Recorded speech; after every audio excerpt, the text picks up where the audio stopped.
The overhead lights in the Brighton City Courthouse buzzed faintly, casting a harsh white glare across the marble floors and oak-paneled walls. At the defendant's table sat a woman in a simple navy blue suit, her dark auburn hair pulled tightly into a bun, her light tan skin appearing paler than usual under the courtroom's cold illumination. She sat rigidly still, her hands clenched together on the table as she stared ahead at the judge's bench, willing herself not to show fear. Across the courtroom, the prosecution spoke with absolute certainty. "Ladies and gentlemen of the jury, there is no doubt," the prosecutor, a tall man in a sharp grey suit with silver-streaked black hair and dark skin, declared. "The evidence against Officer Elena Marshall is overwhelming. Security footage places her at the scene. The murder weapon carries her fingerprints, and a witness testifies to seeing her near Daniel Mercer's apartment that night." Each word felt like a nail hammered into Elena's coffin. In the back of the courtroom, sitting stiffly between two uniformed officers, was a German shepherd with thick black and tan fur, his body tense, ears perked, golden brown eyes locked on the woman at the front. His badge collar gleamed under the fluorescent lights. Shadow, once one of the department's top canine officers, now just a forgotten footnote in a case that moved too quickly, too cleanly. Elena could feel the weight of the stares in the courtroom. Former colleagues, my dear vultures. Even her ex-commander, Captain Roslyn Shaw, sat silently behind the prosecution's table, avoiding her gaze. No one believed her. Not even the people she had once trusted with her life. She clenched her jaw as her attorney stood up. A small, wiry man, who had seemed in over his head from the moment she met him. His voice trembled as he delivered a closing statement that even he didn't seem to believe. "My client maintains her innocence," he said. "There are inconsistencies in the evidence. The timeline, the possibility of fabricated." The judge, an elderly man with steel-grey hair and a lined, stern face, banged his gavel. "That will be enough, Counselor. The jury has heard sufficient arguments." The foreman of the jury, a woman with graying blonde hair and a stiff posture, stood without hesitation. "We find the defendant, Elena Marshall, guilty on all counts." The gavel cracked down once more. Elena felt the sound vibrate through her bones. The words that followed seemed almost surreal. Sentenced to death. Execution to be scheduled within the next 90 days. Gasps rippled through the courtroom, but Elena didn't move. She didn't cry. She didn't plead. She sat perfectly still, her heart hammering painfully against her ribs. The bailiff approached, handcuffs gleaming under the courtroom lights. She rose to her feet slowly, numbness taking over her limbs. In the back of the room, Shadow let out a sharp, echoing bark. Heads turned. Cameras clicked. The officers tried to tug at the leash, but Shadow resisted fiercely, his paws scraping desperately against the polished floor. He barked again, a howl filled with fury and desperation. It wasn't the bark of a trained police dog obeying commands. It was the cry of someone watching their world collapse. Elena turned her head slightly, locking eyes with her partner, the only soul in the room who still believed in her. A lump rose in her throat, but she forced herself to look away before her legs betrayed her. She wouldn't let them see her cry. She wouldn't give them that satisfaction. The bailiff cuffed her roughly, leading her toward the side door. As she passed the defense table, she caught a glimpse of Grayson Shaw, her former training officer and now the head of internal affairs. His steely blue eyes didn't waver, no nod, no recognition, just cold professional detachment. Outside the courtroom, Elena was pushed into a narrow hallway where the fluorescent lights seemed even harsher. Her attorney tried to catch up with her, fumbling papers in his hands. "We can still appeal," he said breathlessly. There's always hope."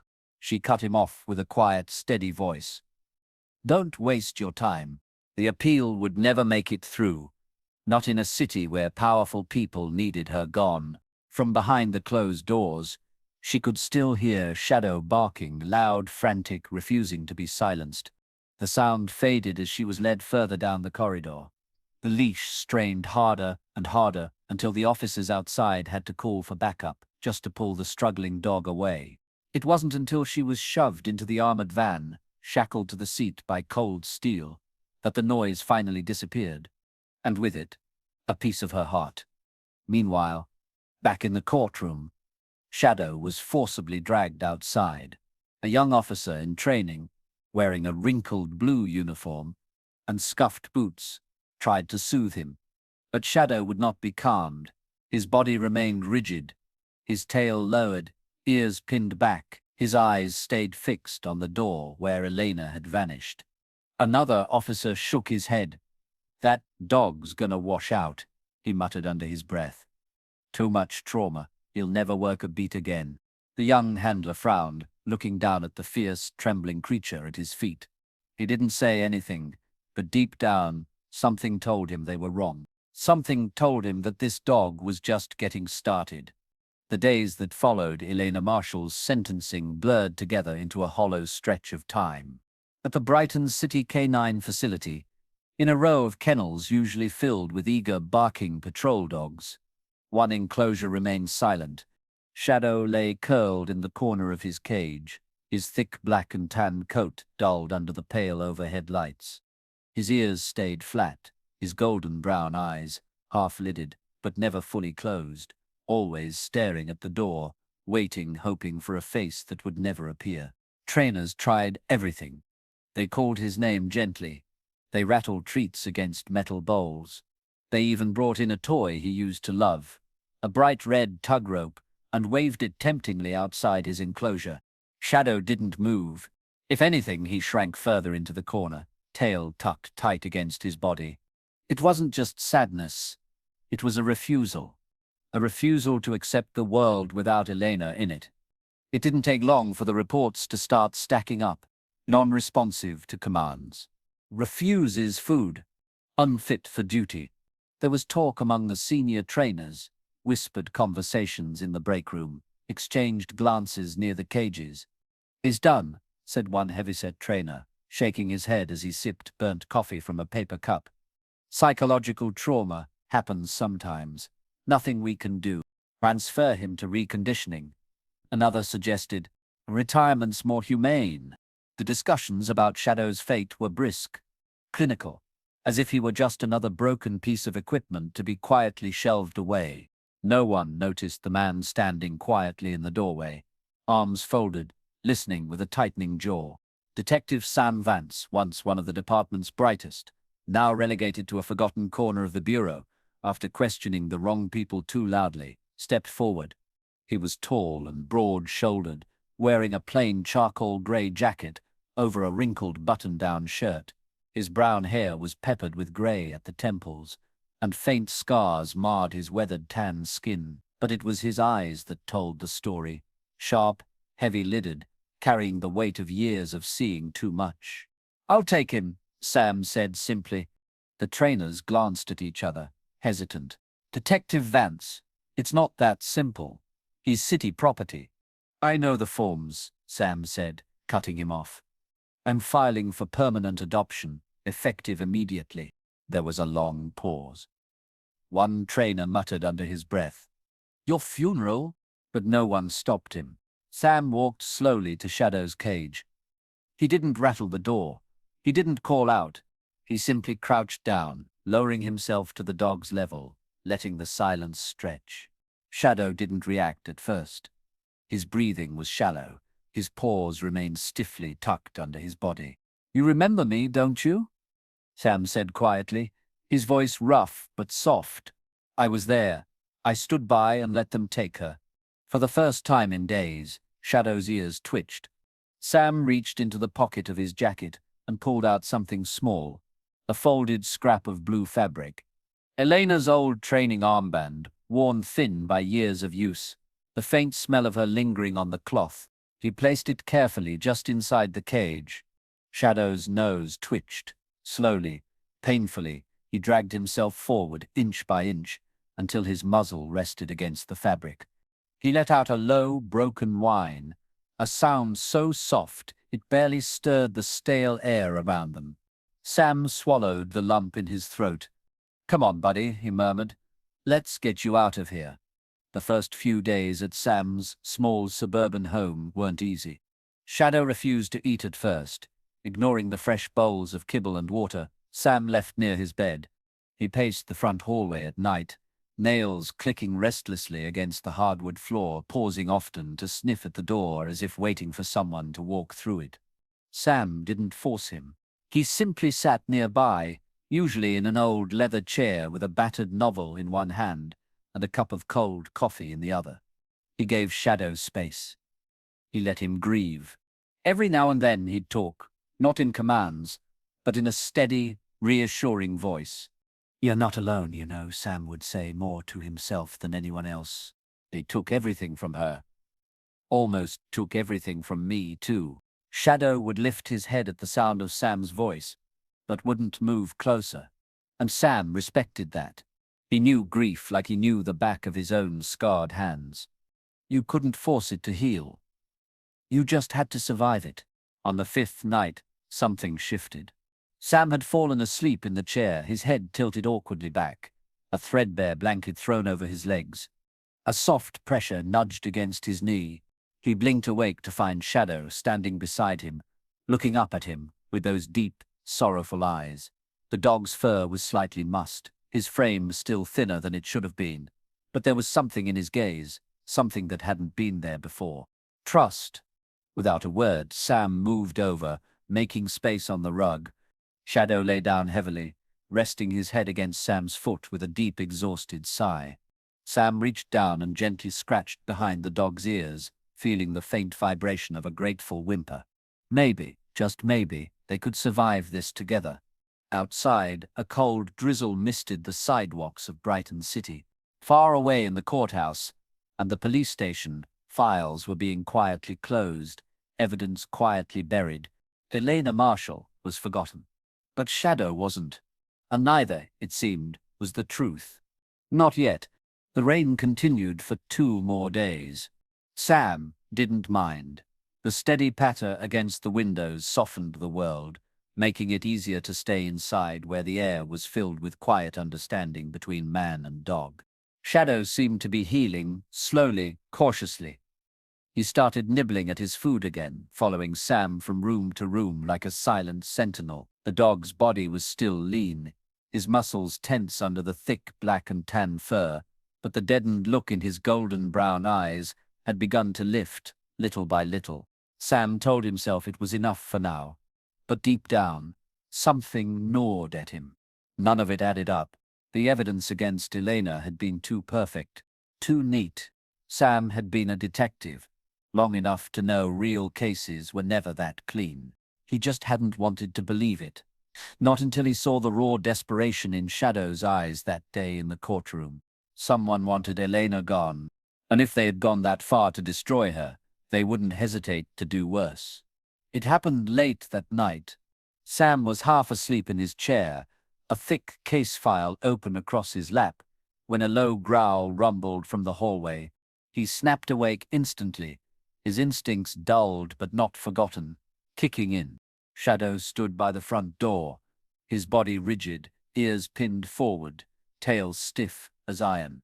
His head was slightly lowered, his hackles raised. Sam reached for the pistol, tucked into the side table drawer, without hesitation. He rose silently from the chair, crossing the creaky floorboards with slow, deliberate steps. "Easy, boy," he whispered. Shadow's growl deepened. Vibrating through the wooden floor, Sam pressed his shoulder to the wall beside the door, peering out the front window through a thin gap in the curtain. The street outside looked empty, just the glistening black pavement and the haloed pools of light under the old street lamps. But Shadow's instincts had never been wrong before. Not during raids, not during manhunts. Sam flicked the safety off his pistol. If there was something out there, he intended to be ready. He waited 5 long minutes, heart pounding, breath shallow. Nothing moved outside. No cars passed. No footsteps echoed on the sidewalks. Finally, he gave Shadow a quick signal. 2 short claps, low and sharp. The dog turned, tail lowered, but alert, and moved toward the back door. Sam slipped on his jacket, tucked his weapon at his waist, and followed.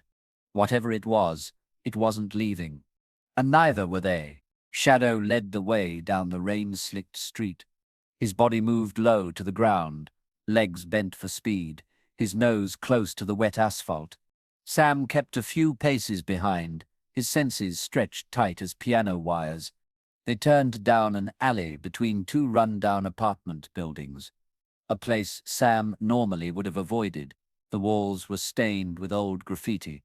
Trash bins sat overflowing, their lids clattering faintly in the wind. And still, Shadow pressed forward. Sam trusted him.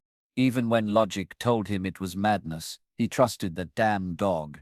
They crossed a crumbling lot, the gravel crunching under Sam's boots, and then Shadow suddenly stopped, frozen like a statue near the rusted chain-link fence bordering the empty lot. Sam moved up beside him, muscles taut. "What is it, boy?"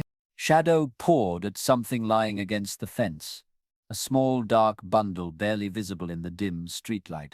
Sam crouched low and carefully pulled it closer. It wasn't trash.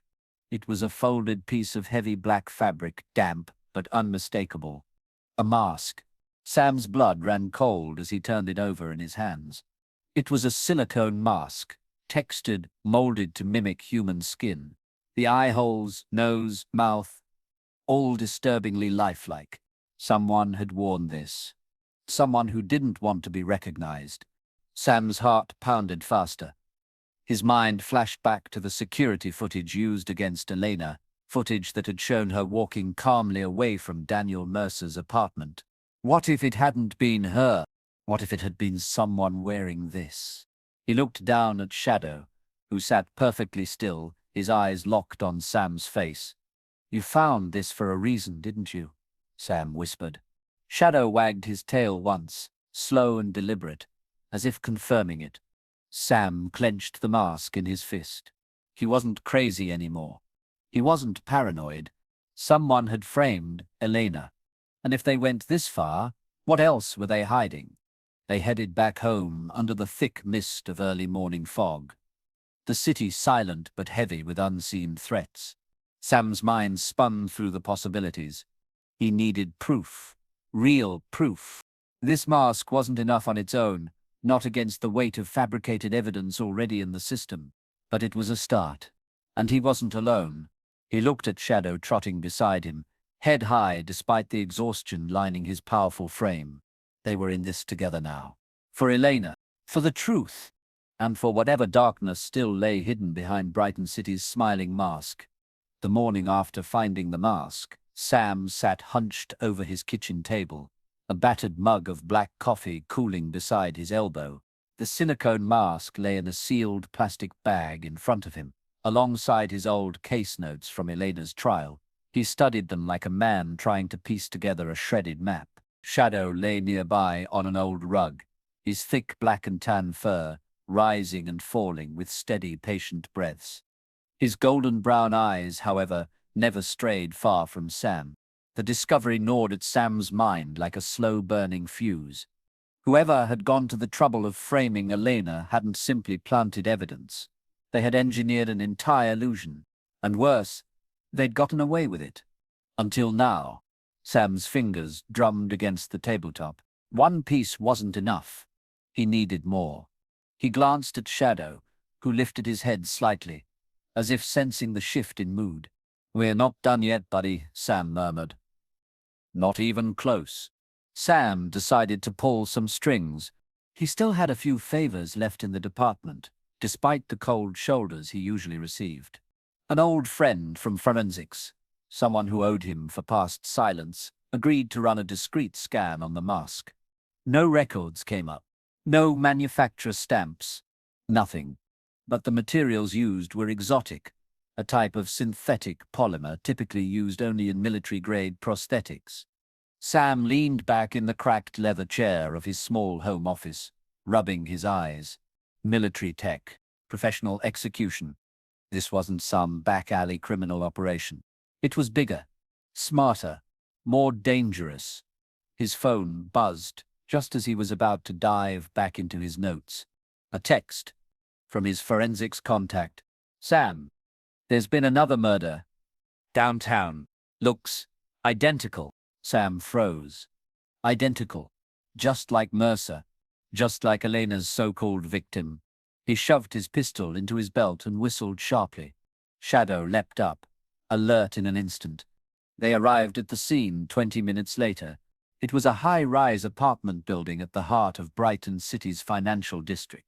Police tape crisscrossed the entrance, and uniformed officers stood stiffly nearby, their expressions tense.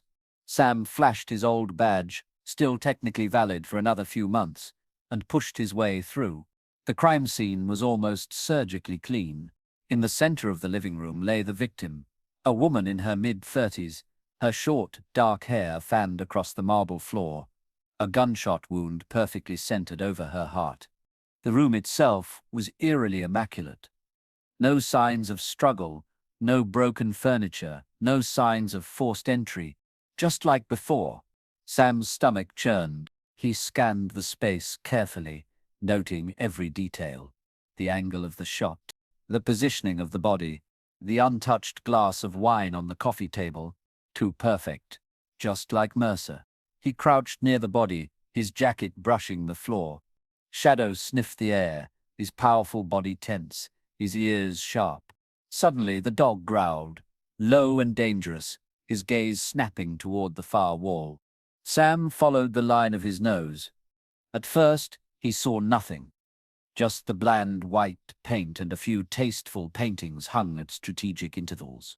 But then, as he edged closer, he saw it, barely visible unless the light hit it just right. A faint symbol, etched into the wall with something sharp, almost invisible, unless you knew to look. A circle divided by a cross, simple, crude, but unmistakably deliberate. Sam's pulse spiked. It wasn't just about Elena anymore. This was something far bigger.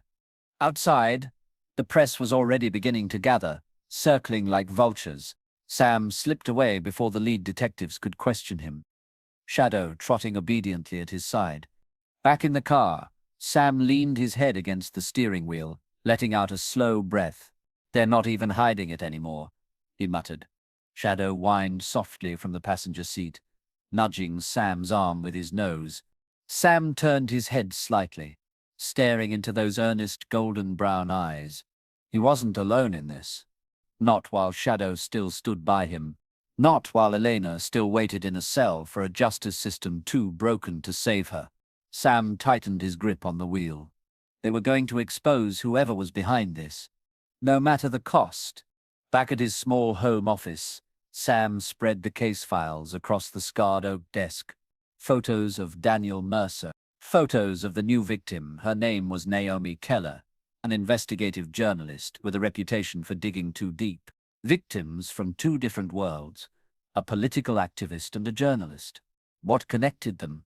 Sam's mind raced. He grabbed a pen and started scribbling notes, both critical of the city's political elite, both recently threatened anonymously, both portrayed as associates of Elena Marshall after their deaths. Someone wasn't just eliminating threats. They were framing Elena to cover up a much larger purge. Sam sat back heavily, the pen dropping from his fingers. A cold realization slithered into his mind. If Naomi Keller was the second, there would be a third. There was always a pattern with operations like this. Always a next target. The only question was, could they stop it in time? Shadow shifted restlessly at Sam's feet, letting out a soft, uneasy huff. Sam reached down and absently ruffled the thick fur between his ears. "We're running out of time, boy," he whispered. Somewhere out there, someone was planning another death. Another frame-up, and the clock was ticking. Night fell heavy over Brighton City, the drizzle thickening into a steady, whispering rain.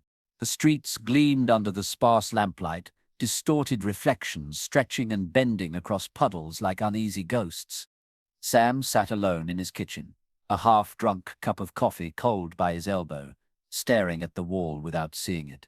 Shadow lay at the threshold between kitchen and living room, his head resting on his paws, his thick black and tan coat dark against the worn wood floor. His ears, though relaxed, flicked toward every creak and whisper outside. Sam's mind was spinning.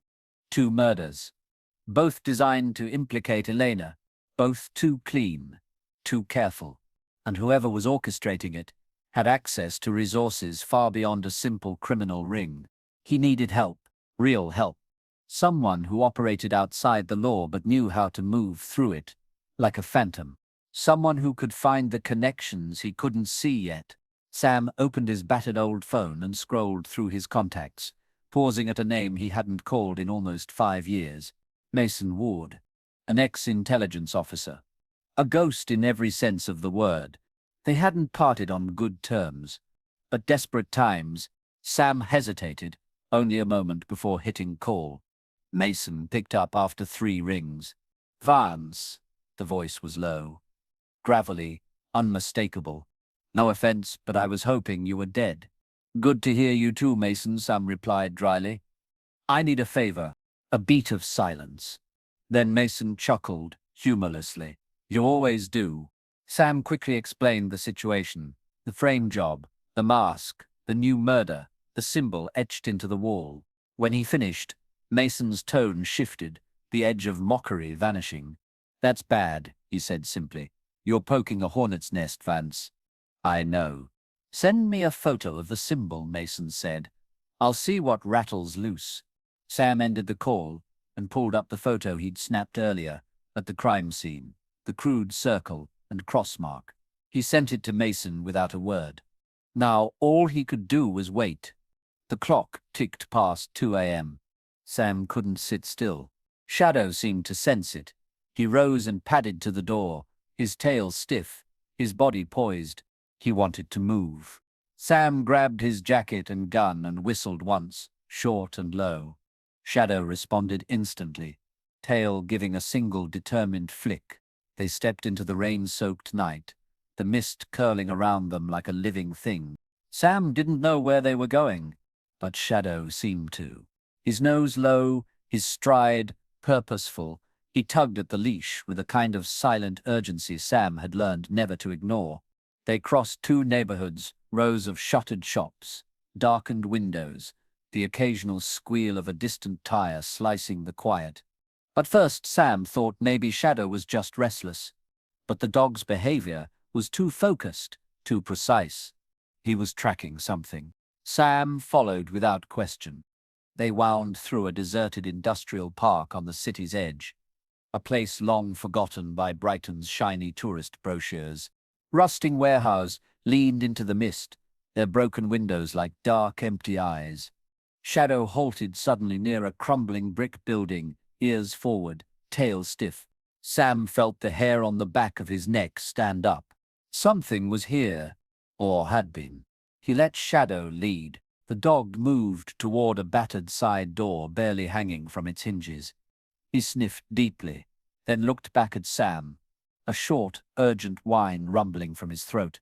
Sam nodded grimly and drew his pistol.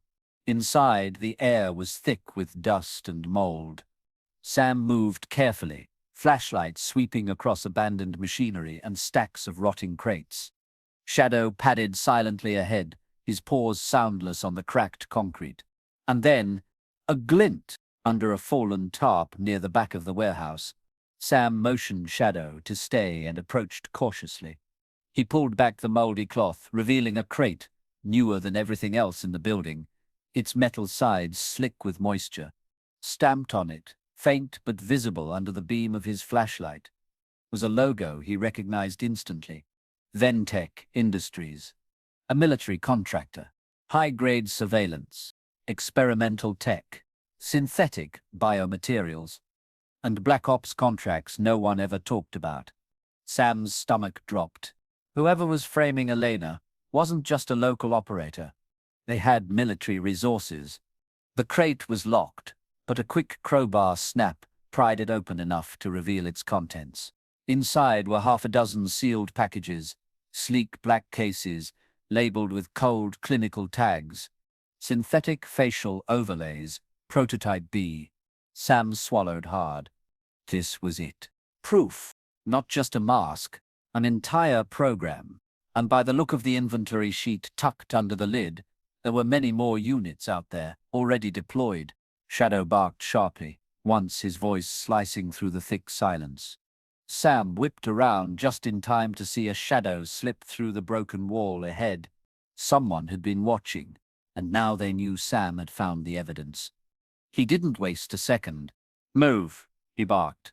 Shadow spun on his heels and bolted after him as Sam sprinted toward the side exit. A gunshot cracked in the night, hitting the wall just inches from Sam's shoulder. Another. The shots were muffled, suppressed, professional. Sam ducked low, weaving between the sagging crates, adrenaline flooding his veins. Shadow flanked him perfectly, body low, ears pinned back, eyes blazing with focus. They burst through the broken door and out into the cold mist, vanishing into the maze of warehouses before the shooters could follow. They didn't stop running until they were 3 blocks away. Sam leaned against a graffiti-smeared brick wall, panting hard, Shadow at his side, his tongue lolling but his body still taut, ready to fight. Sam gripped his knees, trying to catch his breath. They had confirmation now. Real, tangible proof that Elena had been framed using technology so advanced it could fool any court in the world. But now the people behind it knew they were being hunted, and they wouldn't make the same mistake twice. Sam knelt down and pressed his forehead gently against Shadow's, feeling the warmth of the dog's breath against his skin. "Good boy," he whispered hoarsely. Without Shadow's instincts tonight, he would be dead. No doubt about it. But there was no time for gratitude now. They had a war to fight. And it was just getting started. Sam didn't return home. Not right away. Too dangerous. Whoever had been in that warehouse had seen him. If they tracked him back to his house, it wouldn't just be his life on the line, Shadow's too. Instead, he drove to an old safe house he hadn't used in years, a run-down duplex, tucked behind an abandoned gas station on the edge of Brighton's industrial district. The place smelled of dust and mildew, but it was secure enough. For now. Shadow padded inside ahead of him, tail high, sniffing the perimeter automatically. His black and tan coat shimmered under the broken streetlight, leaking through the window. Sam bolted the door behind them and dropped the crate he'd stolen from the warehouse onto the kitchen table. With a heavy thud, the apartment was bare. Only a battered couch, a cracked coffee table, and an old lamp survived the years of neglect. But it was shelter, and shelter was all they needed for now. Sam set to work immediately. He donned a pair of old latex gloves and carefully opened one of the black cases from the crate. Inside was a synthetic facial overlay, disturbingly real down to individual pores and faint freckles. It looked like a young woman, short brown hair, pale skin, generic enough to blend in anywhere. A tiny label inside the mask read, Model B247. Beside the mask was a small device, no bigger than a remote control, a heat-sealing applicator. Sam exhaled slowly. It was sophisticated, portable, designed for field use. Someone out there could walk into a room, become anyone, and leave without a trace. He photographed everything. The crate, the masks, the heat sealer, even the faded Ventec logo stamped inside the lid. He wasn't just going to shout into the wind this time. He was going to have evidence. Tangible proof. Enough to make Brighton's corrupt elite shake in their designer boots. Shadow watched him work, occasionally pacing near the windows, his ears flicking at every distant sound. Sam trusted his instincts more than the locks on the doors. Hours passed. Sam connected the dots, scribbling notes, linking names, redrawing timelines. Daniel Mercer, Naomi Keller. Both had been vocal critics of Mayor Braddock's administration. Both had hinted at exposing Ventec's under-the-table contracts with the city. It wasn't random. It was political cleansing, and Elena had been the scapegoat to tie it up neatly. Sam leaned back, rubbing his hands over his face, exhausted but burning with purpose. They were close. He could feel it. A couple more pieces, and he could bring it all crashing down. At that moment, Shadow's body stiffened. His head snapped toward the door.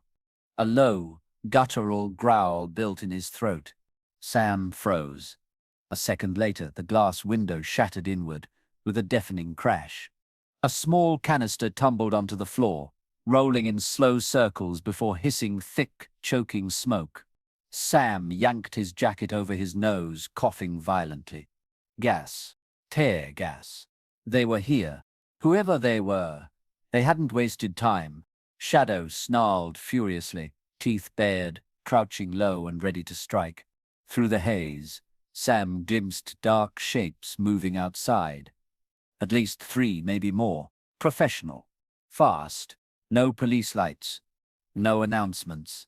They weren't here to arrest him. They were here to erase him. Sam shoved the crate toward the door, barricading it temporarily, and stumbled toward the back of the apartment. There, a half-rotted door leading to a narrow alley. "Come on," he barked. Shadow didn't need telling twice. Together they barreled through the back door, splintering the rotted wood. The alley reeked of garbage and old oil. Rain still drizzled steadily, masking their footsteps as they sprinted through the labyrinth of decaying buildings. Sam's eyes burned from the gas, but he forced himself forward, keeping low.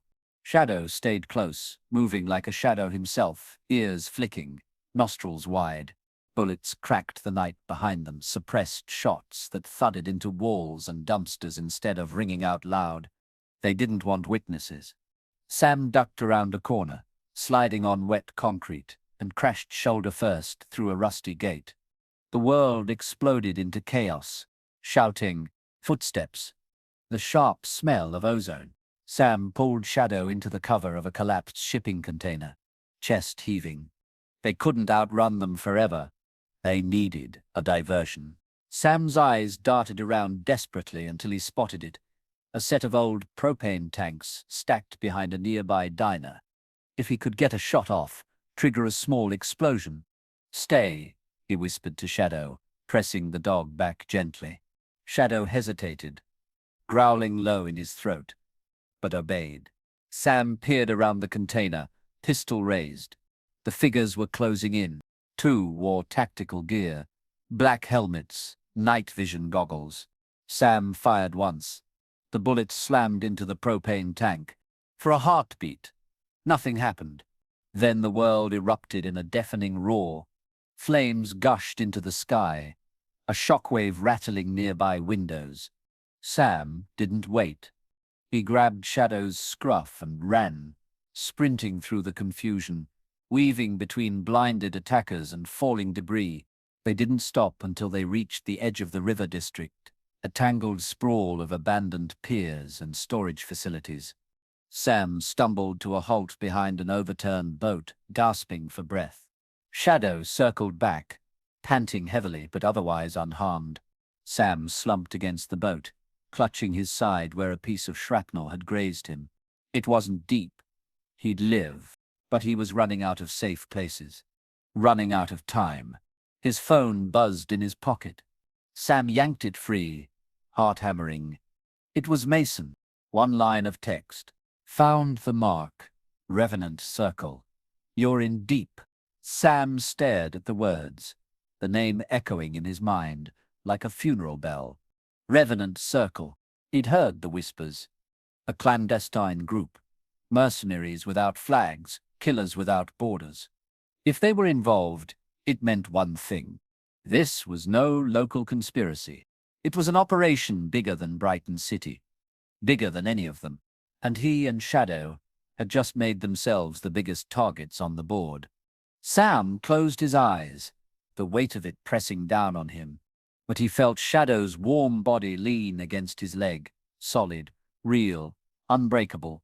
And he remembered Elena, remembered her quiet bravery, her stubborn loyalty even when the world turned its back. They couldn't stop now. No matter the cost. By the time the first light of dawn crept over the city skyline, Sam and Shadow had circled back towards safer ground.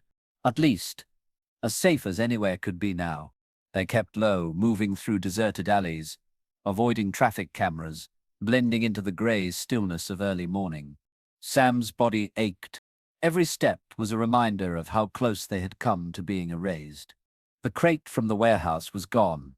probably burned or secured by whoever had ambushed them.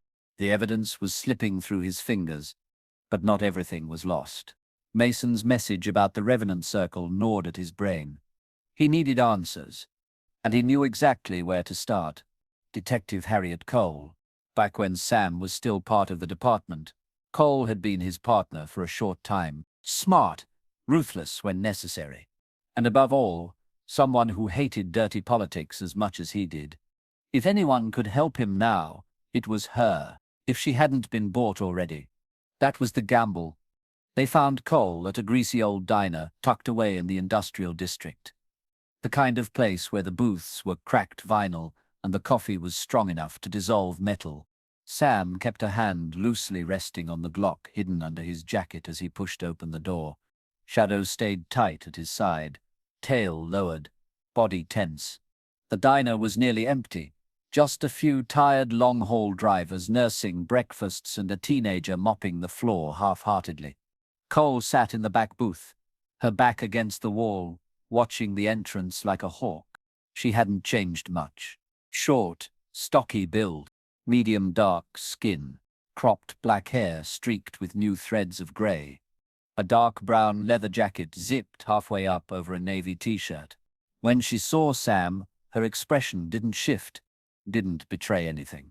That alone made Sam uneasy. He slid into the booth across from her. Shadow stayed by his legs, muscles coiled tight.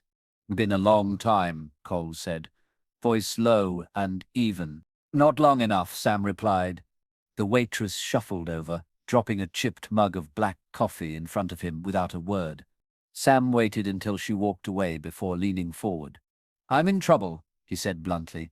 "And you might be too if you're seen talking to me." Cole raised an eyebrow, unimpressed. "You've always been trouble, Vance." Sam pulled out his phone and quietly slid it across the table. On the screen, a photo of the Revenant Circle symbol scratched into the wall at Naomi Keller's apartment. Cole's face tightened, just slightly, but enough. "You know what this is," Sam said quietly. Cole sipped her coffee, buying time. "You're fishing in dangerous waters," she said finally. "You need to walk away." "I can't," Sam said, "not while Elena's rotting in a cell for crimes she didn't commit." Cole's jaw worked silently for a moment. Then she leaned in, voice dropping to a whisper. "You're right, Elena was framed, but it goes deeper than you think." Sam tensed. Shadow, sensing the shift, pressed closer to his leg. "Mayor Braddock?" Sam asked. Cole shook her head. "Bigger? Ventec is just a contractor. They're a front for something nastier. Revenant Circle isn't just operating here. They're embedded. They own people, judges, cops, politicians." Sam felt the weight of it settle over him like wet cement. He had feared as much. But hearing it confirmed chilled him to the bone. "Why talk to me?" he asked. Cole smiled thinly. "Because I'm tired of watching good people get buried." She slid a small flash drive across the table under her palm. "Encrypted files, names, places, deals. It's not everything, but it'll open doors." Sam pocketed it without hesitation. "You're going to be a target," he warned. Cole shrugged, casual in the face of doom. "I already am." They left through the back door, Shadow leading the way with cautious, methodical steps. The sun was fully up now, painting the grimy buildings in shades of tired gold. Sam was 2 steps out of the alley when the first shot rang out. The bullet struck the brick wall inches from his head, spraying dust and shards of mortar. Sam dove instinctively, rolling behind a dumpster as more shots ripped through the air. Shadow barked fiercely, body low, ready to defend. Across the alley, Cole ducked behind a delivery van, drawing a compact pistol from inside her jacket. Sam spotted them, 2 figures on the rooftop opposite the diner. Rifles raised. Suppressors. Professional hits. He fired back twice, enough to make them duck, and shouted, "Move!" Cole bolted across the alley, low and fast. Sam followed, Shadow at his side, weaving between trash bins and broken crates. Bullets punched holes in the asphalt around them. It wasn't just scare tactics now. It was cleanup. Someone had leaked word of Cole's meeting, and they wanted all of them silenced, permanently. They burst into a narrow service tunnel behind the diner, damp concrete walls, old pipes overhead. Their footsteps echoed, gunfire still crackling faintly behind them. Sam's lungs burned. His side throbbed from the earlier shrapnel wound, but he pushed forward. They had to make it to the other side. Had to get the flash drive out. Had to survive. Finally, after what felt like miles, they stumbled into the ruins of an abandoned textile mill. Breathless, shaking, but alive, Sam collapsed against the nearest wall, gulping down air. Cole paced nearby, scanning the perimeter, pistol still raised. Shadow circled once, then sat heavily beside Sam, pressing against his side like a living anchor. Sam pulled the flash drive from his pocket, staring at it. It was small, ordinary-looking, yet it carried the fate of so many inside its fragile plastic shell. "We're running out of time," Sam rasped. Cole nodded grimly. "We're already out." The abandoned textile mill offered a grim sort of shelter. Dust thick on the floor, shattered windows letting in streaks of pale light, the air heavy with the scent of rust and mildew. Sam slid down against a cracked concrete pillar, wiping the sweat from his brow with a shaking hand. His jacket was torn, his ribs ached from the night's ordeal, and a hollow exhaustion gnawed at the edges of his mind. Shadow stood watch a few feet away, his powerful body rigid, golden brown eyes scanning every shadow, every creak of metal in the distance.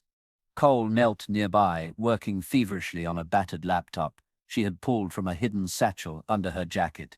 The flash drive was plugged into it, its tiny green light blinking steadily. Sam tried to ignore the cold knot tightening in his gut. If they were found again before they could retrieve anything useful, it would all be for nothing. Cole cursed under her breath. "Encrypted deep," she muttered. "Military grade. Whoever compiled this didn't want it cracked by amateurs." Sam leaned over, wincing at the movement. "You can get through it?" Cole shot him a grim look. "I can get through anything. Just give me a minute." Sam nodded and shifted his gaze back to the ruined factory floor. The rising sun cut angled beams through the shattered windows, illuminating floating motes of dust. Outside, the city was waking up, commuters pouring into coffee shops, kids waiting for school buses, oblivious to the war brewing under their feet. Sam found himself envying them. Even just for a second, a sharp beep snapped him back. Cole grinned, thin and fierce. "Got it." She tapped a few keys, and the screen filled with folder after folder reports, surveillance photos, financial records, and names. A lot of names. Politicians, police captains, business executives, each tied to Ventec Industries, and by extension the Revenant Circle. But one name caught Sam's eye, highlighted in bold at the top of the access list. He leaned in closer, heart pounding. Chief Marcus Dane. Sam's blood ran cold. Marcus Dane wasn't just a high-ranking officer. He was the chief of Brighton City Police, the man who had testified against Elena during her trial, the man who had personally signed off on the evidence that sealed her death sentence. Sam recoiled, feeling like the ground had shifted beneath him. Of course it was him. It had always been Dane. "They put Dane on the stand to make it airtight," Sam said hoarsely. "Made the jury trust the evidence, made Elena look guilty beyond saving." Cole nodded, her jaw clenched. "And now that you're poking around, he's sending cleaners to tie off loose ends." Sam stared at the screen, fists tightening. "We need more," he said. "We need something that ties Dane directly to the murders." Cole hesitated. "There's mention of something here," she said, scrolling rapidly. "A project file echo chamber. Looks like a directive issued by Dane personally." She clicked deeper, but the folder was locked, requiring an access key they didn't have. Cole slammed her palm against the dusty table in frustration. "Damn it." Sam didn't flinch. Instead, he leaned back, eyes narrowing. Then we go get the key. Cole arched a skeptical brow. You planning on strolling into police headquarters? That place is crawling with revenant operatives. Sam smiled grimly. Not headquarters. He pulled out an old surveillance photo, taken months ago when he was still officially a detective. It showed Dane stepping out of an unmarked building on the city's edge, a private safe house used by the top brass for unofficial meetings. Sam tapped the photo. This is where he keeps things he doesn't want traced. Files, devices, blackmail material. Cole looked at him for a long beat. You're insane. Maybe, Sam said, pushing himself up stiffly. But it's the only shot we've got. They left the mill before the sun fully cleared the skyline, moving fast and low. Sam kept Shadow close, one hand on his weapon at all times. The city buzzed around them, horns blaring, crosswalk signs blinking, shopkeepers pulling up metal gates. But it felt like a world apart. Sam couldn't afford to think about normal life anymore. Not when the stakes were this high. Not when Elena's life, and so many others, hung in the balance. The safe house was a squat, nondescript building tucked between a shuttered pawn shop and a boarded-up clinic. A cracked for lease sign swung lazily above the front door. To anyone else, it looked abandoned. To Sam, it screamed danger. He motioned for Cole to cover the back while he and Shadow approached the front. They kept close to the walls, shadows among shadows. Shadow moved like a ghost, silent, focused, every muscle taut beneath his thick coat. Sam reached the door. It was locked, of course. But old habits died hard. He produced a thin set of lockpicks from inside his jacket and went to work. The click of the tumblers falling into place was one of the sweetest sounds he'd heard in days. He pushed the door open an inch, letting Shadow slip inside first. The dog's nose twitched rapidly. No immediate threats. Sam followed, weapon raised. The interior was even more barren than he'd expected. Concrete floors, steel filing cabinets, a battered desk with an old laptop humming faintly on its surface. It reeked of secrecy. And behind that, something fouler, rot, betrayal. Shadow let out a soft, low growl. Sam followed his gaze. In the far corner, partially hidden behind a stack of dusty crates, was a body. A man dressed in civilian clothes, slumped awkwardly against the wall. Blood pooled under his chest. Sam approached cautiously, scanning for traps. No ID on the body. No weapon. Just a deep, professional kill shot to the heart. Cole entered quietly through the back, taking in the scene with a grimace. Cleaner hit, she said. Whoever he was, he knew too much. Sam nodded, grim and cold. They were already playing catch-up. He turned back to the desk. The laptop was still logged in. Sam tapped the keyboard, and the screen came alive with a single folder. Echo chamber. Access codes. There it was. Proof. Access to whatever Dane was hiding. Sam grabbed a flash drive from his pocket and jammed it into the port, copying everything. Every file, every name, every secret. The operation finished in under a minute. Sam yanked the drive free and slid it into his inner jacket pocket. He met Cole's eyes across the dim room. No turning back now, he said. Cole gave a grim, approving nod. Outside, the city roared to life. Inside, 2 fugitives and 1 loyal dog prepared to drag Brighton's darkest secrets into the light.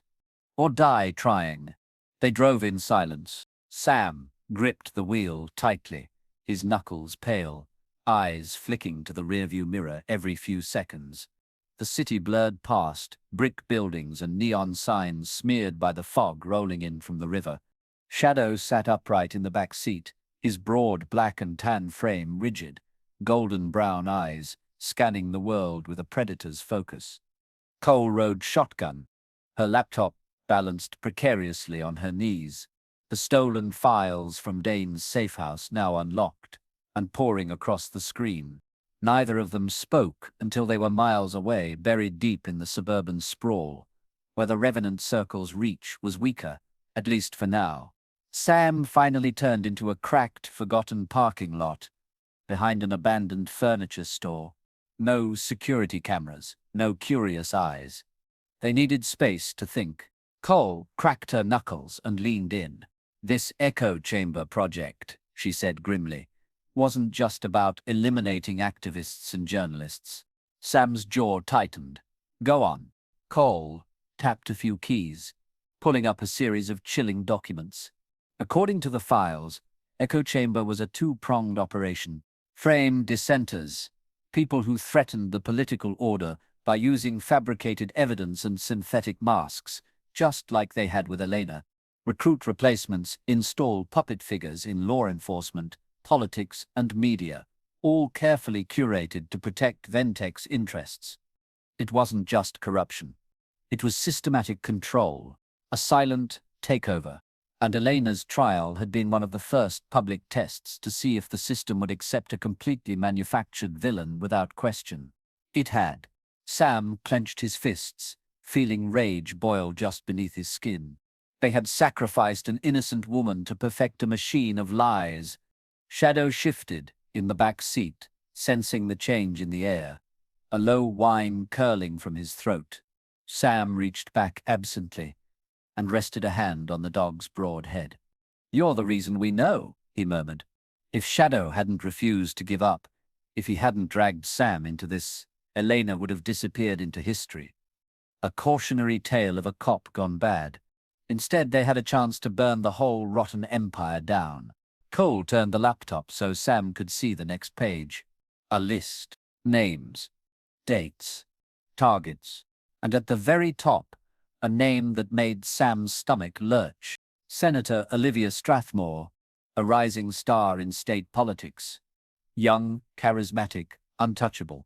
She had built her platform on exposing government corruption, a genuine threat to Ventec's growing shadow empire. Her assassination was scheduled for that night. And guess who the frame-up target would be? Sam didn't need to read the fine print. He already knew. They would blame Elena. Tie a final bloody bar around her ruined life. We have to stop it, Sam said, voice tight with urgency. Cole nodded sharply.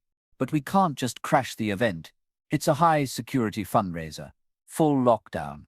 Sam's mind raced. They couldn't just warn Strathmore. The Revenant Circle had infiltrated everything. Her security detail could already be compromised. They had to catch the imposter in the act. Expose the synthetic mask operation, live, in front of hundreds of witnesses. It was the only way to break the illusion, to break the chain. Sam slammed the car into gear. We're going hunting, he said grimly. Shadow let out a short, eager bark, tail flicking once. They spent the next 2 hours preparing. Cole hacked into the fundraiser's guest list, pulling up names and security passes. Sam cleaned and reloaded his weapons, his hands moving with methodical precision. He pulled a Kevlar vest from a hidden compartment in the trunk and strapped it on under his jacket. No point pretending this wasn't going to get messy. Shadow was fitted with his old tactical harness, black nylon, with reinforced panels, and a custom patch that read K9 Unit, Brighton City, still barely visible beneath years of wear. The sight of the harness seemed to flip a switch inside the dog. Shadow's posture straightened. His breathing deepened. He was ready, just like the old days. Sam crouched beside him, gripping his thick ruff. You're the sharpest weapon I've got, he whispered. Shadow licked his face once, briskly, as if to say, I know. The fundraiser was being held at the Starlight Ballroom, one of the city's last surviving landmarks. All glass chandeliers and sweeping marble staircases, a glittering relic of Brighton's forgotten grandeur. It made a perfect stage for a spectacle, for an execution disguised as justice. Sam and Cole parked 2 blocks away and approached on foot, blending into the growing crowd of donors, aides, and political hangers-on. Inside, the ballroom sparkled with light and laughter. A string quartet played near the entrance. Servers floated through the room with trays of champagne. And at the far end, on a raised dais, under a towering banner reading Brighton's brightest future, stood Senator Olivia Strathmore, tall, poised, a sapphire blue dress hugging her athletic frame, her golden brown hair swept into a professional twist. Completely unaware she had a target on her back, Sam scanned the room quickly. Shadow pressed close to his leg, ears flicking, nose working overtime. Sam's heart thudded heavily in his chest. The imposter would be here already, disguised, blending in, waiting for the moment to strike. And when they did, Elena's name would be dragged through the mud, one final time, unless Sam and Shadow stopped them first. The ballroom buzzed with conversation, laughter, and the clink of glasses. But beneath it all, Sam felt the undercurrent of danger, a pulse out of rhythm with the glimmering facade.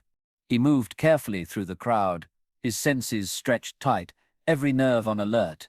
Shadow stayed glued to his side, the dog's body low and tense, golden brown eyes slicing through the layers of perfume, cigar smoke, and chatter. Somewhere in this room, a killer waited. Sam's mind replayed every lesson he had learned over the years, about body language, about deception. The assassin wouldn't be nervous, wouldn't look out of place. They would be polished, invisible, until they struck. Cole's voice crackled through the tiny earpiece Sam wore, rigged hastily from the equipment she salvaged earlier. "I'm tapped into the building's internal security," she said, her voice low and urgent. "No alarms triggered yet. Keep moving. Trust the dog." Sam touched his jacket near the mic in silent acknowledgement.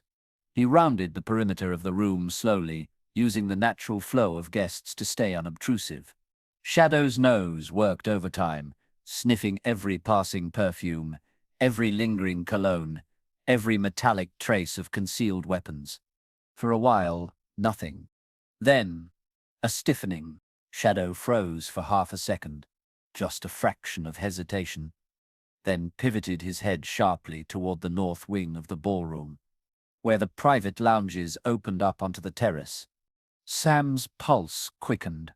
He let the dog lead. They weaved through the crowd, past tables laden with expensive hors d'oeuvre, past cliques of businessmen and minor celebrities clinking champagne glasses. Ahead, a man was speaking quietly into a cell phone, half hidden behind a marble column. Medium build, blonde hair slicked back professionally, wearing a standard black tuxedo, nothing remarkable, except for the way he kept glancing toward the stage, toward Senator Strathmore. Sam's instincts screamed. He dropped a hand to Shadow's harness, signaling a silent watch command. Shadow locked onto the man immediately, muscles coiling. The assassin was close. Sam moved to intercept, careful not to draw too much attention. But then, from the corner of his eye, Sam caught movement. Another figure, a woman, dark red evening dress, black hair in a chignon slipping around the far side of the room, her hand brushing lightly against a waiter's tray, palming something small and metallic. Two operatives. Sam's stomach dropped. It was a coordinated strike. He spoke low into his mic. "Two threats, north wing and terrace." Cole responded instantly. "Security's locked down. No backup incoming. You're on your own." "Of course." Sam didn't hesitate. He nudged Shadow forward toward the man. He would take the closer threat himself, leave the woman to Cole if she could intercept. They had seconds, maybe less. The man sensed him coming. Sam could see it in the way his shoulders stiffened, his free hand dipping toward his jacket, reaching for whatever weapon he had concealed there.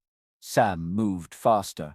In a single, explosive step, he closed the distance, slamming the man backward into the marble column with a force that rattled the crystal chandelier overhead. The phone clattered to the floor. The man snarled, driving an elbow toward Sam's ribs, but Sam blocked it, grappling rough and desperate, years of training crashing through the haze of adrenaline. Shadow barked furiously, leaping up against the man's legs, knocking him off balance.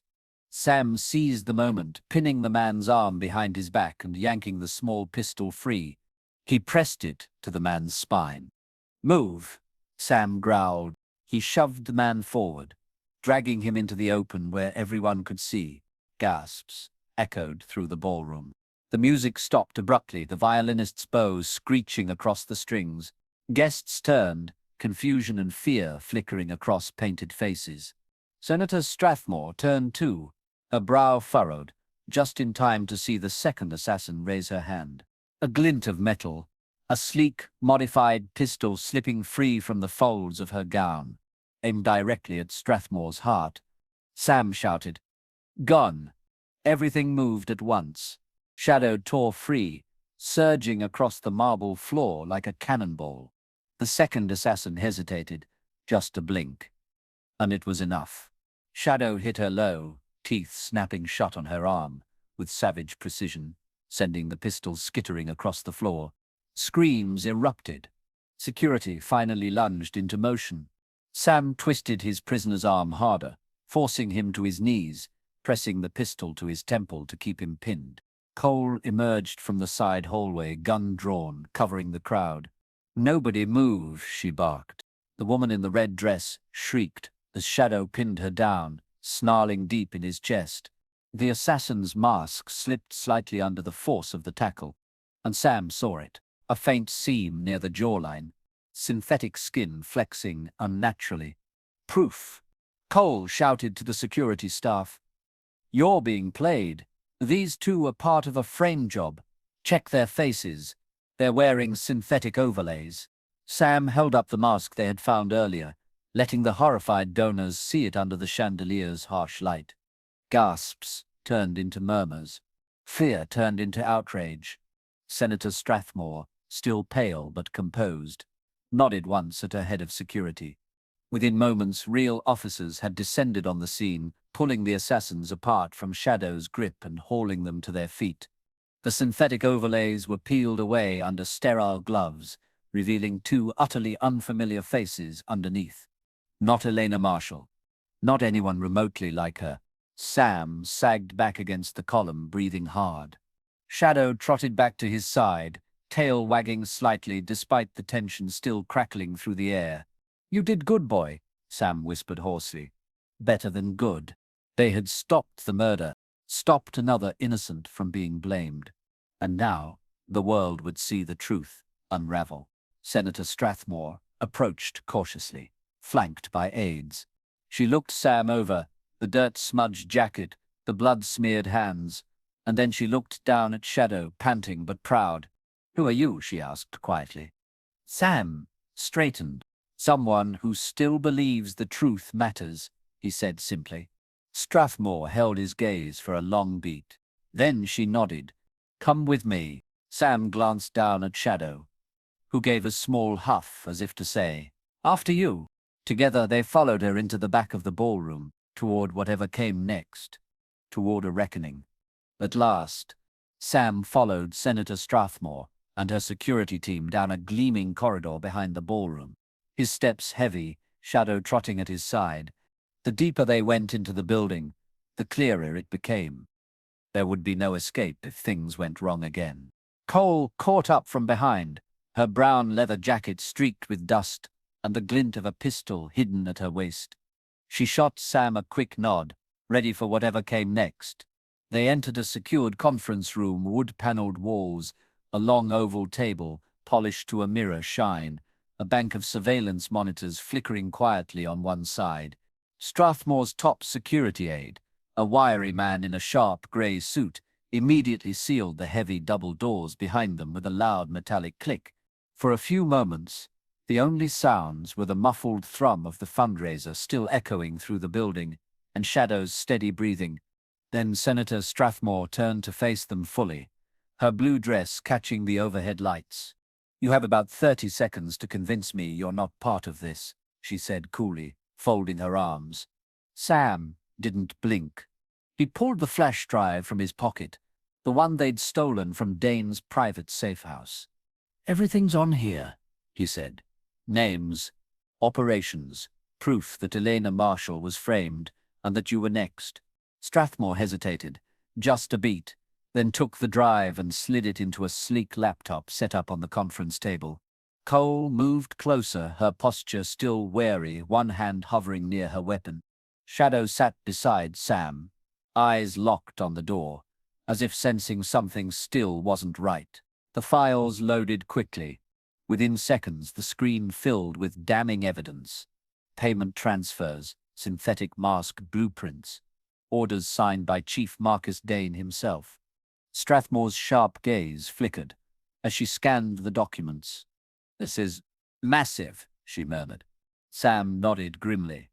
"And Dane knows we have it, which means he won't stop." Strathmore leaned back, exhaling slowly. "Then we bring him down," she said. Sam felt a surge of hope, cautious, fragile, but real. For the first time in months, there was a path forward, a way to clear Elena's name, to expose everything. The door behind them suddenly rattled violently. Shadow shot to his feet with a savage bark, the fur along his spine standing up like a storm surge. Sam spun around, gun already in hand. The door burst inward, slamming against the wall with a deafening crash. Two armed men in tactical black poured into the room. Rifles raised, movements cold and precise. Behind them, stepping through the smoke like a general surveying a battlefield, was Chief Marcus Dane himself. Tall, broad, his grey hair slicked back, wearing a dark tailored suit that barely concealed the vest underneath. He smiled, a cruel, tired thing, as he raised a pistol casually in their direction. "Party's over," Dane said. Sam tensed, gun trained squarely on him. Strathmore stood frozen at the far side of the table, caught between reaching for her security detail and processing the betrayal unfolding before her. Cole ducked low behind the conference table, drawing her weapon in a blur. Shadow growled low in his throat, muscles bunched to spring. Dane's voice was almost bored. "You couldn't leave it alone, could you, Vance? Couldn't just let the city run the way it needed to?" Sam's jaw tightened. "You murdered innocent people," he spat. Dane shrugged. "Innocent," he echoed with a snort. "Naive. Dangerous. They would have burned the city down with their truths. Brighton needs stability. Order." "You mean control?" Sam said, inching subtly to the side, angling for better cover. Dane smiled thinly. "Same thing." The tension crackled, thick and explosive. Sam's mind raced, calculating angles, cover, risks. The two gunmen covered the room expertly. Taking a shot now would be suicide. They needed a distraction. Something, anything to tilt the odds. Sam glanced down. Shadow was watching him, waiting. "Ready." Sam gave the slightest nod. Without a sound, Shadow launched forward, a black and tan missile of pure muscle and fury. He slammed into the first gunman's legs, knocking him sprawling with a yelp of surprise. The second turned, momentarily distracted, just long enough. Sam fired once, hitting the man squarely in the shoulder, sending him spinning into the wall with a grunt. Cole popped up from behind the table, squeezing off two quick shots that forced Dane to dive sideways for cover. Chaos exploded. Shadow snarled and yanked the first gunman's rifle free, tossing it aside like a toy. Sam vaulted the table, closing the gap with Dane. The chief fired once. Wild, the shot grazing Sam's shoulder, burning like fire. But Sam didn't slow. He tackled Dane hard, the two men crashing into the wall with bone-jarring force. The pistol clattered from Dane's hand. They grappled fiercely, fists swinging, boots scraping against polished wood. Sam fought like a man possessed, for Elena, for Shadow, for every life Dane had destroyed. He drove his elbow into Dane's jaw, feeling the satisfying crack of bone. The chief staggered, blood spraying from his split lip, but he wasn't done. With a roar, Dane pulled a concealed knife from his belt and slashed wildly. Sam ducked just in time, the blade missing his throat by inches. Cole shouted something. Warning, encouragement. Sam couldn't tell. He focused on Dane. On ending this. Shadow rejoined the fight, launching at Dane's arm, teeth sinking into flesh. The chief bellowed in pain, dropping the knife. Sam seized the opening, wrenching the older man's arm behind his back. and slamming him face down onto the floor. Handcuffs clicked into place an instant later. Tight, final. Chief Marcus Dane, once untouchable, now lay broken at Sam's feet, breathing hard, bleeding, finished. Silence crashed down like a wave. Cole moved to secure the fallen gunman. Strathmore, still standing, watched it all unfold, her face a careful mask. Finally, she nodded once. "We'll make this public," she said. "Everything. The files. The assassins. Dane's confession." Sam met her gaze. And Elena, Strathmore's expression softened, just slightly. "We'll get her released. Cleared. Her record wiped clean." Sam nodded, a crushing weight lifting from his chest. It was over. Almost. Shadow pressed his massive head against Sam's side, whining softly. Sam dropped to one knee, wrapping his arms around the dog's thick neck. "You saved her," he whispered. "You saved all of us." 3 weeks later, the air around Brighton City felt different, lighter, as if the very streets had exhaled a breath they hadn't realized they were holding. Headlines blazed across every news outlet. "Police chief arrested in corruption scandal. Synthetic identity conspiracy exposed. Elena Marshall found innocent after shocking new evidence." The public outrage was swift and furious. Trials were opened. Ventex executives were dragged into the light. The Revenant Circle's grip began to loosen. But for Sam, none of it truly mattered. Until this moment. Until now.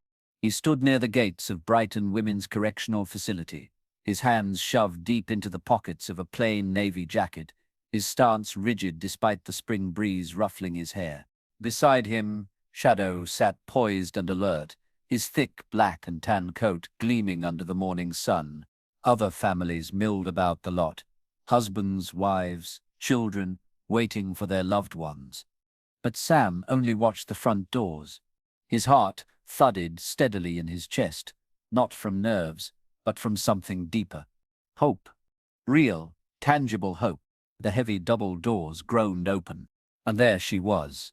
Elena Marshall stepped out into the sunlight, blinking slightly against the brightness. Her navy prison uniform had been traded for a simple white t-shirt and jeans. Borrowed clothes. Loose on her lean frame, her dark auburn hair was shorter now, barely brushing her shoulders. But her posture was the same, straight, proud, unbroken. Sam barely managed to take a breath before Shadow exploded into motion. The German Shepherd bolted across the lot, a bark tearing from his throat. Not the bark of warning Sam had heard so many times, but one of sheer, unfiltered joy. Elena saw him and dropped her small duffel bag immediately. She crouched, arms open wide, laughter and sobs mingling in her throat as Shadow barreled into her, knocking her back a step with the force of his affection. She buried her face in his thick fur, clutching him like a lifeline. "I missed you, boy," she whispered, voice thick with tears. "I missed you so much." Sam approached slowly, giving them their moment. He didn't bother wiping away the sting in his own eyes. Some moments earn their tears. Elena finally looked up at him. For a second, neither said anything. So much had passed between them without words. Betrayal, loss, survival. It seemed almost unnecessary now. But Sam still found his voice. "You're free," he said simply. Elena smiled. A small, weary but real smile, and nodded. "Thanks to you," she said, her voice soft but steady. "And him," Sam added, jerking a thumb toward Shadow, who sat proudly between them, tongue lolling happily. Elena laughed, really laughed, for the first time in what felt like a lifetime. Then her gaze sharpened slightly. "And Cole?" "Safe," Sam said, testifying. "She's the reason the case cracked open as fast as it did." Elena nodded thoughtfully. "And Dane," Sam's jaw tightened slightly, "will rot where he belongs." A beat passed. Then Elena stepped forward and hugged him. Quick, fierce, not out of romance, not out of drama, but out of gratitude, out of shared survival. "Thank you," she whispered. Sam squeezed her back, brief and strong. "Always." They left the prison behind without looking back. There was no point holding on to a place built on pain. Instead, they drove windows down, the breeze stirring hair and fur alike, through Brighton's outskirts, where fields of wild grass waved under the endless blue sky. They stopped at a small hill, overlooking the city. Sam killed the engine, and they sat in the quiet. Shadow lay sprawled between them, panting happily, as if soaking in every ounce of freedom. Elena hugged her knees to her chest, staring out over the skyline. "So, what now?" she asked after a while. Sam thought about it, about the files they'd leaked, about the cleanup work still left to do, about the people who would still try to rebuild what the Revenant Circle had lost. "We fight," he said simply. "We stay ready." Elena smiled slightly. "And in the meantime," Sam leaned back against the hood of the car, letting the sun warm his battered body. "In the meantime," he said, "we live." Shadow barked once, sharp and cheerful, as if seconding the plan. Later that evening, they found themselves at an old farmhouse just outside the city limits. A place Sam had bought years ago, too stubborn to sell, even when everything else fell apart. The land was wild and untamed, perfect for a dog who had spent too much time caged behind concrete and steel. Shadow tore across the fields like a hurricane, chasing birds, rabbits, and the pure joy of open air. Elena stood on the porch, watching him, a smile tugging at the corners of her mouth. Sam leaned against the rail, arms folded. "You're welcome to stay," he said quietly. "As long as you want." Elena tilted her head, considering.